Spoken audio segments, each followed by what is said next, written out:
Hi, this is Jim and welcome back to my YouTube channel. At ito na nga, post ni Sir Nathan Perolino kaninang umaga. Hashtag MSKM Fashion, hashtag Barda, hashtag maging sino ka man. At kitang-kita nga na napakagwapo, macho ni David at napaka-cute naman ni Barbie sa kanyang suot, diba? Grabe, no? Talagang visually appealing yung dalawa. Ang bagay nila magkasama. At ito naman ay inisprayan ni Sir Nathan ng Sunblock Beach Hot SPF 100 si David para hindi siya mangitim sa taping today. At ito ang abangan natin sa Lunes. Oo, Kuya Dino. Diyan tayo, hindi ka na pwedeng tumira sa bahay. Basta magpapakabait yung lahat, ha? Teka, dito may sugat ka. Parding, may tama ka ba? Sa oras ng pangangailangan. Ang daming dugo, eh. Oh? Makakahanap si Garvey ng inaasahang mga kapitan. Grabe yun na. Maging sino ka man. Weeknight. Grabe yung hubad. Tapos, hinat siya sa kanya yung sando ni Carding. Grabe. Parang pinapaamoy kay Dino. So, yun nga, masaya yung Lunes natin dahil ito nang pinakaabangan nating mga tagpo sa maging sino ka man. Yung pag-topless at saka yung paggagamot ni Dino or ni Barbie kay David. O, yun na nga. Excited na. Ito naman pa rin yung sinot nila kanina. Parang sinugod nila yung base ng kalaban. Si Frank. At iyan. Parang na saktan si Carding. At syempre hindi pa parinig sa atin yung dialogue.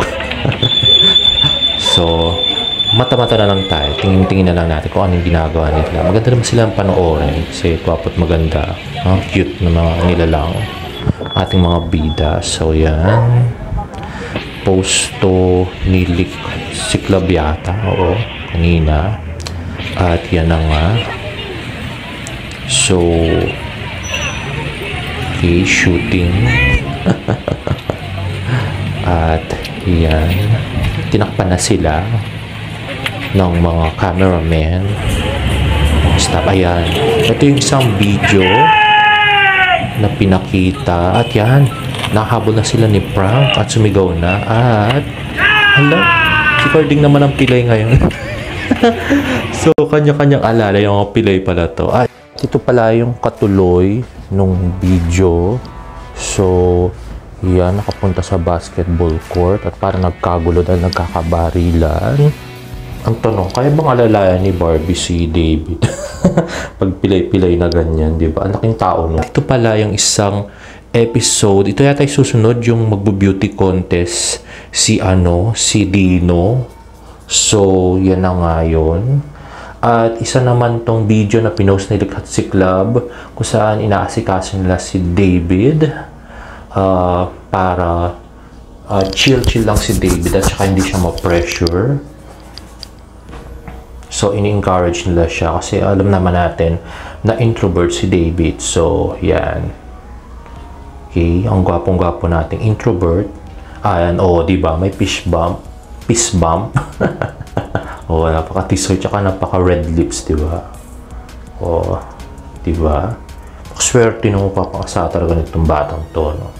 Anyway, ito yung katuloy na video na mukhang nakikipag-interact siya sa mga bystanders doon, yung mga nanonood ng shooting. Tingin-tingin siya.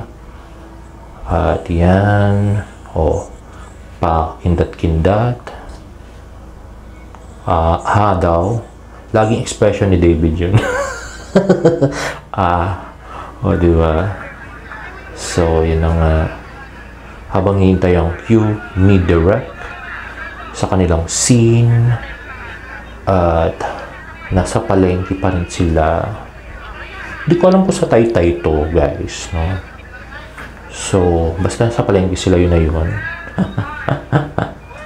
At si Mikoy, si Loleng, at saka si Carding. Ayan, nasa palengke. At yun na yung cue ng director. Action. At ito pala ay nagnakaw ng halik si Baron kay Barbie. Tantadon to. Manyakas talaga itong Baron Geisler na to kahit kailan, no? Kagigil. Well, pasalamat wala si David. Kundi, talaga ko sinong paka na to, no? Tado siya. Ayun si Janine. Si Jerry Gonzalez. Paka manyaks talaga, no? Grabe. Makakalik, no? Si David nga, hindi pa man nakahalik masyado dyan, eh.